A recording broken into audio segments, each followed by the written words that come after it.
Welcome to the podcast. I'm going to be broadcasting this as video and audio, and I'm just going to be reviewing some of the articles that I've put up on my website, drleeds.com. That's DRLEEDS.com. And here you can see a variety of articles about benzodiazepine dependence, withdrawal, tapering, some of the unusual side effects and adverse reactions that people get, some supplements that might be helpful, how to explain this unusual condition to doctors, which is very important. If a person has a doctor who is not understanding, not only can things go wrong as far as the patient doesn't get proper treatment or proper evaluation, but the doctor can actually trigger a response of, that the patient is considered to be either addicted or to have psychiatric issues, and the patient could end up in the psych ward on additional psych medications that they don't need and are actually harmful to them, or they may end up in a drug detox which tapers them far too quickly off of their benzodiazepine. That's very important. Can never emphasize enough the importance of the concept that dependence and addiction, or physical dependence and addiction, are not the same thing. A person can be, in fact, it's common that a person who is physically dependent on a benzodiazepine, who takes it as directed by their doctor, a person could take Klonopin or Ativan, Xanax, Valium. They could take one of these medications for many, many years and follow the directions, and if they stop taking the medication, they go into withdrawal. In fact, if they even cut back on the medication, they can go into withdrawal, or they may even get toxic effects of the medication after taking it so long. And these effects or these withdrawal symptoms do not in any way indicate addiction. Addiction is a completely different condition. And benzos tend not to cause addiction, although there are people with addictions that use them. There is abuse potential. A person who has, for example, a cocaine addiction may misuse Xanax by taking it to come down from their cocaine high, and that's an entirely different issue. So let's start here. I'm going to just read the title of this article. Are benzos drugs that cause histamine intolerance and withdrawal allergies? This title always looks like there's something wrong with it to me when I read it. Are benzos drugs that cause histamine intolerance and withdrawal allergies? Okay, let's go into the article. And this was very unusual when I first saw it. When I first saw a patient who had a histamine reaction while she was tapering off of benzodiazepines and ultimately some other medications, it was very unusual. And of course, they teach us that a person can develop allergies at any time in their life. And the first assumption, if a doctor knows nothing about this, the first assumption is, well, you just happen to develop an allergy to something. Either there's something new in your environment that you're allergic to, or you've developed a new allergy, which can happen at any time in life. And now we're dealing with an allergy and not something, because it's very unusual to think a person can start having severe allergy symptoms just out of the blue, and that it would be related to tapering off of a medication, or a withdrawal symptom. But actually it is. And I don't know if the mechanism is understood. And some people will call it histamine intolerance, meaning these histamines that we have in our body that are released and can cause allergic reactions. That some people have an intolerance to them. So when you eat foods that are rich in histamine, or foods that cause a release of histamine in the body, that the person will have an excessive abnormal reaction, and react as if they're highly allergic to something. And it's not an allergy, it's a sensitivity to histamine that would normally not cause a reaction. And then some people also describe Mast Cell Activation Syndrome. And the mast cells are cells in the body that release histamines. And so that could be, there is a difference between Mast Cell Activation Syndrome and histamine intolerance or histamine sensitivity. But, there is some overlap, and, distinguishing what's the underlying mechanism for the person having these severe allergy symptoms. And I don't know that the treatment would be much different, or if there's a need to distinguish when a person who's going through benzo withdrawal tapering suddenly has these symptoms. One thing that we can start with, and it's right here at the top, is this enzyme DAO. This is an enzyme that helps to metabolize foods that are rich in histamine. And a person can take one of these. This is Nature DAO. That's one product that's all natural. There's other ones.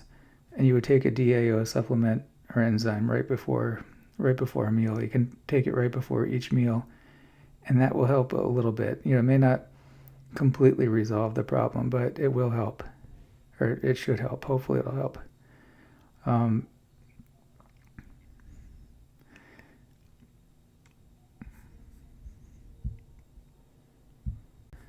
So the other thing is that, if a person can look up foods that are rich in histamine and try to minimize or avoid those. So you can see in this article as I'm scrolling through, that I talk about Mast Cell Activation Syndrome, histamine sensitivity, the issue of an imbalance of the neurotransmitters GABA and glutamate. And there may be some ways to attenuate this imbalance. And for example, ketamine and ketamine therapy is now very popular, and there's different ways to implement it by infusion, nasal spray, with S-ketamine or Spravato for depression. There's also sublingual low-dose ketamine in the range of just a few milligrams, where a person puts what's called a troche, which is made by a compound pharmacy, under the tongue, and it has minimal effects. It's not going to, at a very low dose, a person can function for the most part normally, but they may get some of the benefits of how ketamine works in the brain, of blocking the NMDA receptor, which in turn has a downstream effect on the actions of GABA and glutamate. And it can also help with neurogenesis, which is an improvement in the connections between neurons by the dendrites, which are the tree-like structures that reach out from one neuron to connect with many other neurons. And those connections can improve with the help of ketamine therapy. Not that it's a silver bullet cure-all treatment. A lot of people have tried it and said either they had a negative reaction to it, or it didn't help, or it helped minimally. But it's something to consider. There's also other treatments that may help with this balance. Other medications and therapies, non-medication therapies may help. But the antihistamines may or may not help. And then a lot of people going in benzo withdrawal have negative reactions, adverse reactions to histamines. Hydroxyzine is one that is an antihistamine that's used to treat anxiety and motion sickness. That's been known to help some people. Meclizine, which is sold as Antivert, that's been known to help some people. But these things can also cause adverse reactions, where they normally wouldn't cause an adverse reaction, but when a person is in benzo withdrawal, short-term or even protracted long-term withdrawal, they tend to have in some cases, pretty severe reactions to medications and even supplements when they normally wouldn't have them in the past. Now you can treat histamine sensitivity as an allergy as far as cleaning your environment. May or may not help, cleaning the air, keeping your bedding clean, looking for, new chemicals that you're using that, maybe laundry detergent or softener. That may or may not help, of course, because this is not really an allergy issue, but maybe minimizing allergy potential could help. The food and the diet is really where you're going to get the most benefit. Taking the DAO enzyme may help, and really, avoiding those histamine foods, like here we list some: avocados, bananas, spinach, eggplants, nuts, mushrooms, chocolate, strawberries, pineapple, soybeans, eggs, oily fish, processed meats, smoked meats, shellfish, dried foods, dairy products, energy drinks, alcoholic beverages. And these restrictions are probably not going to be permanent. This issue with histamine sensitivity is something that can come and go, or can go for a long time, and maybe it won't come back, or maybe it will come back briefly in the future and then go away again. Now, antihistamines, there's natural antihistamines, ginger. I used to like to add ginger to my carrot juice. I used to make my own carrot juice with a juicer and then add a little bit of ginger. Foods rich in vitamin C.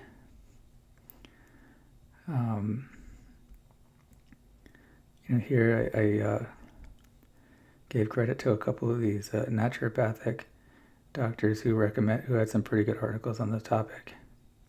Dr. Steve Bunner, I'm not sure how to pronounce it, and he recommended some vitamin C rich foods and other foods. Dr. Ben Sarlin, I think I might have communicated with him either on social media or with email, and I connected to his article here. Quercetin is known to be a mast cell stabilizer. So you can imagine if you have a mast cell activation syndrome, it might help to activate the mast cells in your body. So quercetin, that's Quercetin, and that's known to be helpful for people who are dealing with benzo withdrawal issues otherwise, in addition to this condition. But it's known to help with inflammation and immune problems. Low-dose lithium in the form of lithium orotate, that may be helpful, but that's something, of course, any of these things must be discussed with a doctor. Nothing should be taken from this presentation as far as being medical advice or decision making. Of course, run this by your doctor, and if your doctor is not knowledgeable about this and if they're not willing to research it, then try to find a doctor who is knowledgeable. Low-dose lithium may have additional benefits. So, and here I said, of course, consult with your doctor. Also, treating the symptoms of a histamine reaction can be or will be helpful. Dealing with dry eyes, itchiness, or irritation. There's safe, eye lubrication products like eye drops. Usually it's recommended to avoid the Visine red eye product, but there's Biontears and a couple other good ones. For skin irritation, moisturizing lotions, oatmeal bath, magnesium bath, such as Epsom salt. Other magnesium products may help also. Some people get benefits from taking a magnesium supplement, and there's a whole nother article on here about that.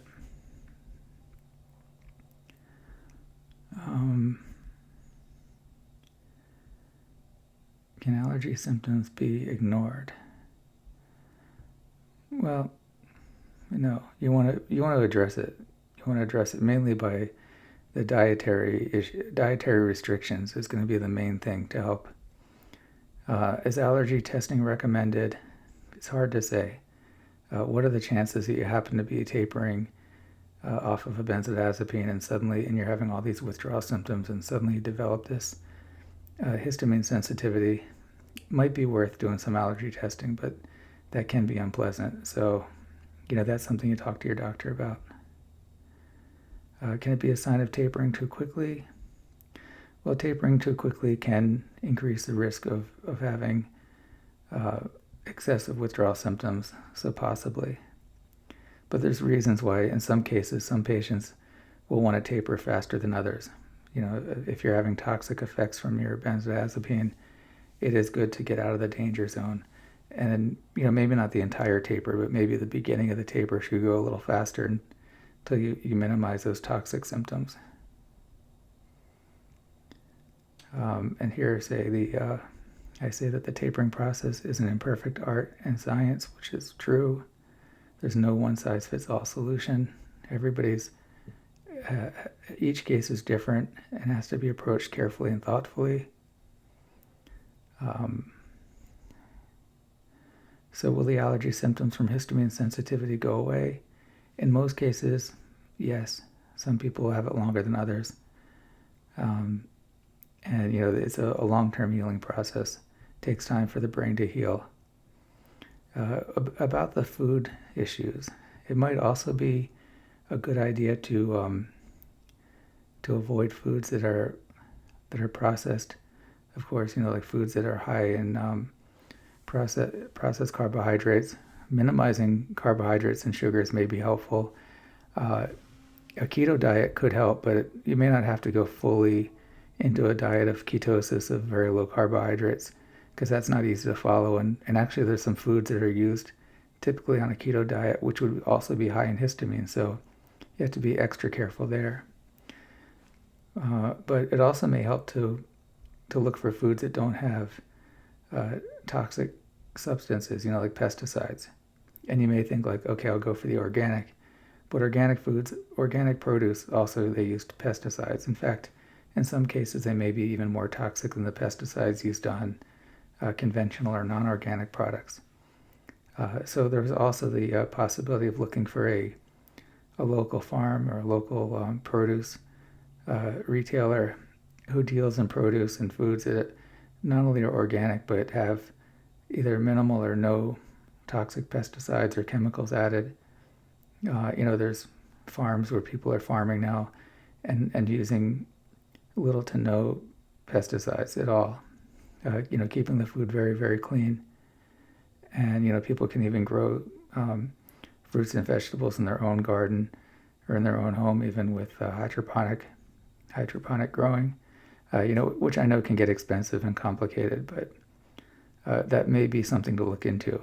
But yeah, food is probably the main thing to focus on, whether it's avoiding processed foods, avoiding foods high in carbohydrates, high in toxic chemicals, high in additives, and definitely with histamine sensitivity, avoiding those foods that are either high in histamine or known to be likely to cause release of histamine in the body. So, okay, thank you for joining me, and I hope that this has been helpful. For more information, please visit the website. That's drleeds.com, drleeds.com. Thank you.